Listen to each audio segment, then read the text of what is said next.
L'Algérie, en quête de diversification de son secteur financier, explore les horizons de la finance islamique avec un regard optimiste. Cette approche éthique et conforme aux principes de la charia offre des perspectives intéressantes pour l'économie algérienne. Cette évolution est soutenue par un intérêt croissant des consommateurs pour des services financiers conformes à leurs convictions. Les banques algériennes, en réponse à cette demande, élargissent leur gamme de produits islamiques, contribuant ainsi à l'inclusion financière. Les secteurs clés tels que le financement des infrastructures et des PME sont identifiés comme des domaines où la finance islamique peut jouer un rôle crucial. En favorisant la participation du secteur privé, elle pourrait stimuler la croissance économique et créer des opportunités d'investissement. Malgré ces perspectives positives, des défis subsistent, notamment la sensibilisation du public et l'adaptation des infrastructures financières existantes. Chers téléspectateurs, de retour sur le plateau de l'événement économique, nous avons suivi un sujet signé Wala Bourbala sur les perspectives de la finance islamique. Et la finance islamique, nous allons encore parler de cette formule fraîchement arrivée en Algérie, enfin officiellement arrivée en Algérie depuis 2020, mais elle existait bien avant. Et pour parler de cette finance islamique, j'ai le plaisir d'avoir avec moi sur ce plateau Nasser Haïdar, PDG de Salam Bank. Bien le bonsoir à vous et merci d'avoir accepté mon invitation. Nasser Haïdar. Bonsoir à vous, merci pour l'invitation. Et j'ai avec moi aussi Shakib Qassimi Al-Hassani, PDG de Al Jazair Al Muttahida. C'est une assurance islamique. Bien le bonsoir à vous et merci d'avoir accepté notre invitation. Bonsoir, merci beaucoup pour l'invitation. Tout le plaisir est pour nous. Donc je le disais, la finance islamique, voilà, c'est le sujet de cette semaine aussi. Je me tourne vers vous, Nasser Haïdar. Al-Salam, la banque Al-Salam, on peut dire que c'est c'est l'institution, la banque, c'est d'ailleurs c'est parmi les premières banques à avoir adopté la finance islamique ici en Algérie après Al-Baraka. Donc, vous connaissez le marché algérien, vous êtes ici depuis, maintenant ça fait des années. Et est-ce que le citoyen algérien ou bien le consommateur algérien, il est tenté par la finance islamique? Est-ce qu'il y a un engouement, un réel engouement sur cette formule? Effectivement, la finance islamique jouit en Algérie d'un environnement très favorable, très propice, très preneur dans la mesure où cette finance, cette nouvelle façon de pratiquer les métiers et les produits de la finance répond à un besoin, je dirais, socio-culturel, parce que les pratiques bancaires conventionnelles sont entachées de quelque chose qui est conçu, perçu comme contraire aux convictions religieuses des citoyens par rapport à cette problématique de l'intérêt qui est assimilé à l'usure au sens religieux du terme. Donc ces pratiques bancaires et financières sharia compatibles ont essayé d'apporter donc une alternative qui permet donc aux opérateurs économiques, qu'ils soient épargnants, qu'ils soient investisseurs, qu'ils soient entrepreneurs, de bénéficier des prestations bancaires tout en respectant les préceptes et les paradigmes de la religion musulmane en matière donc, de transactions commerciales et financières notamment. À travers l'expérience de la banque El Baraka qui est venue sur le marché algérien en 1991 avec l'ouverture du marché bancaire à la faveur de la nouvelle loi sur la monnaie et le crédit qui a permis qui a ouvert le marché aux investisseurs privés et internationaux dans le domaine bancaire, et après le Salam Bank, et après l'ouverture de nombreux guichets islamiques auprès de banques conventionnelles. Et cette activité a pris encore une plus grande ampleur avec la promulgation de la réglementation de la Banque d'Algérie spécifique à la banque islamique, et avec la promulgation aussi des textes législatifs réglementaires relatifs à l'assurance Takaful, et dans l'attente aussi qu'il y ait une réglementation dédiée un peu aux opérations de marché islamique aussi, parce que même sur les opérations de marché, il y a cette problématique d'intérêt assorti aux opérations d'emprunt sur le marché à travers les obligations qui soulèvent aussi cette contrainte de conformité aux préceptes de la charia. En parlant, donc, oui. En parlant déjà des contraintes et tout, quels seront les défis peut-être à relever dans les prochains mois, les prochaines années, Voilà, selon donc vous? la finance islamique en Algérie aspire justement à capter cette partie des activités économiques et financières qui continuent à s'exercer en dehors de la sphère bancaire, partiellement en raison de cette problématique religieuse, mais pas tout, pas tout parce qu'il y a d'autres raisons, d'autres facteurs qui expliquent un peu ce phénomène de l'économie souterraine, de l'économie informelle. Mais parmi les facteurs, je dirais qu'il y a cette contrainte de conformité à la religion est très importante. Donc, pour cette catégorie d'opérateurs économiques qui souhaitent donc diversifier par exemple les sources,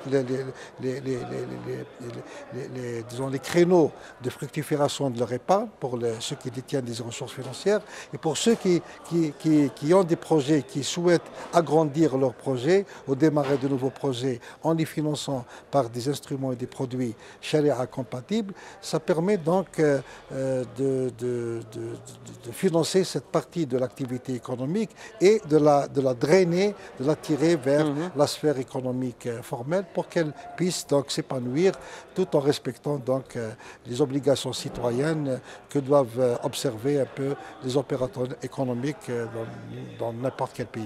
Exactement. Il n'y a pas que les banques aussi dans la finance islamique, il y a aussi les assurances et c'est pour ça que vous êtes avec nous aussi, président, directeur général de Al Jazair Al Muttahida. Alors parlez-nous déjà de cette assurance parce qu'on n'entend pas beaucoup parler des assurances islamiques en Algérie. Très bien. Donc les assurances islamiques sont un peu de nouveaux venus dans la finance islamique. Donc on connaît les banques islamiques, Baraka, Salam, qui existent depuis bientôt un peu plus de 30 ans déjà. Et nous, notre activité est née à la faveur de la promulgation du décret exécutif de 2021. Donc c'est assez nouveau quand même, ça fait à peine un peu moins de 2 années. Et notre société existe depuis mi-2022. Et qui est beaucoup plus spécialisé dans le family takaful, c'est une nouvelle mention également. Le takaful, c'est un peu le nom technique des assurances islamiques. Et le family takaful, c'est un peu l'équivalent D'assurance familiale. Exactement, c'est des assurances de personnes dans le conventionnel. Voilà. Et nous existons, comme je l'ai dit, je l'ai indiqué depuis 2022 et on est en exploitation depuis un peu plus de 6 mois. C'est pour vous dire un peu quel point c'est assez nouveau et puis vu que vous êtes une assurance fraîchement installée, est-ce que Absolument. c'est difficile maintenant de pénétrer le marché algérien? Absolument, absolument. C'est difficile et pas difficile parce que le chemin était déjà pavé par les banques islamiques et les Mais entre les banques et les assurances, peut-être il n'y a pas photo peut-être, hein. Entre les banques c'est autre chose, l'assurance beaucoup moins, on le sait. Un peu moins, peut-être l'Algérien avec les assurances, pas si... Il n'est pas assez... il y a on n'a pas assez d'informations concernant ce secteur, on va dire ça. C'est un peu disons, le volet un peu méconnu de la finance. Mais maintenant, c'est pour nos défis. Hein. On a doublement un défi. Donc c'est le défi déjà de s'imposer, de se faire connaître déjà sur le marché. Et puis de... Justement, Nasser Haïdar, je reviens vers vous maintenant. C'est vrai que maintenant, les Algériens attendent beaucoup à Salam et à Baraka après l'ouverture des usines d'automobiles Fiat et compagnie. Parce que Salam avait promis, ça fait maintenant quelques mois, aux consommateurs algériens, à ses clients, qu'elle pourrait ouvrir un crédit auto, c'est ça? Oui. En fait, l'activité crédit à la consommation ne s'est jamais arrêtée à Salam Bank. La question était que les usines de montage des véhicules localement étaient à l'arrêt. Donc c'était le produit, l'offre qui n'était pas là. Le produit de crédit véhicule que nous appelons le bay' bit-taqsit, la vente à tempérament. D'ailleurs, nous avons innové sur la place en changeant un peu d'optique, d'approche à travers l'achat directement d'un stock de véhicules que nous, bien sûr, stockons auprès du concessionnaire lui-même et que nous commercialisons aux clients en fonction donc, de l'ancienneté de leur demande, C'est une formule qui est différente un peu de la formule qui était connue auparavant, la murabaha individuelle, où chaque citoyen ramène la facture et la banque donc achète le véhicule et le revend au citoyen qui apporte la facture avec une obligation d'achat. Donc cette formule a suscité beaucoup d'engouement auprès des citoyens et ce qui a permis de faire donc, de Salam Bank l'un des premiers acteurs en la matière. Mais je dirais que le crédit à la consommation ne constitue pas le plus important de l'activité de financement de la banque. Bien au contraire, au temps des plus prospères du crédit à la consommation, quand il y avait la disponibilité des véhicules, ça ne dépassait pas 15% de notre portefeuille. Le gros va vers le financement des entreprises, le financement corporate, que ce soit les besoins d'exploitation, les besoins d'investissement, c'est ce qui constitue un peu la majeure partie de notre portefeuille crédit.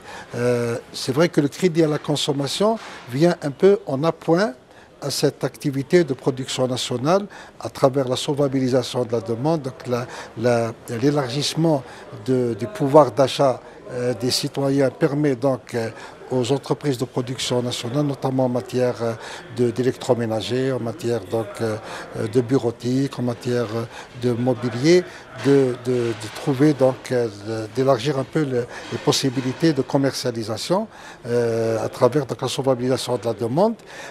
C'est pour cela que moi je suis tout à fait d'accord que le crédit à la consommation soit réservé exclusivement à la production nationale. Ceci dit, je constate qu'il y a nécessité aussi d'élargir la gamme de produits éligibles au crédit à la consommation aux services. Parce qu'actuellement, le dispositif réglementaire régissant le crédit à la consommation restreint uniquement aux produits électroménagers, etc., physiques. Alors que ce sont des produits en fait qui sont dans les composants, dans les kits, sont importés. Voilà. Maintenant, par exemple, l'enseignement, le crédit à la consommation, pour financer l'enseignement auprès d'établissements scolaires ou de formation professionnelle ou même universitaire privé, le tourisme local aussi, qui peut aussi être financé pour promouvoir le tourisme local. Et pour cela, nous avons donc proposé un produit que nous appelons Siyahati, qui est un produit d'épargne adossé à la possibilité de bénéficier d'un séjour touristique local par facilité. Donc vous savez maintenant, le tourisme local coûte cher pour les petites bourses. Donc les ménages, par exemple une famille qui souhaite donc faire du tourisme local, que ce soit tourisme balnéaire, tourisme saharien, tourisme thermal ou autre. Donc cette possibilité donc, de bénéficier de séjours touristiques par facilité permettrait d'une part de booster un peu le tourisme national, local, parce qu'il n'y a pas que le tourisme à l'étranger, nous avons beaucoup de potentiel touristique local qui a besoin d'être valorisé, mais aussi c'est une façon aussi d'encourager l'épargne, parce que cette possibilité, cette facilitation est adossée aussi à un produit d'épargne pour aussi stimuler un peu l'épargne des ménages et transformer l'épargne des ménages d'une épargne domestique en une épargne bancaire. Messieurs, nous arrivons à la fin de cette émission. Merci d'avoir répondu à mes questions. Nasser Haïder, je rappelle que vous êtes PDG de la banque As-Salam Algérie et Chakib Qassimi Al-Hassani, je rappelle que vous êtes directeur général de Al Jazair Al-Muttahida, une assurance islamique. Merci.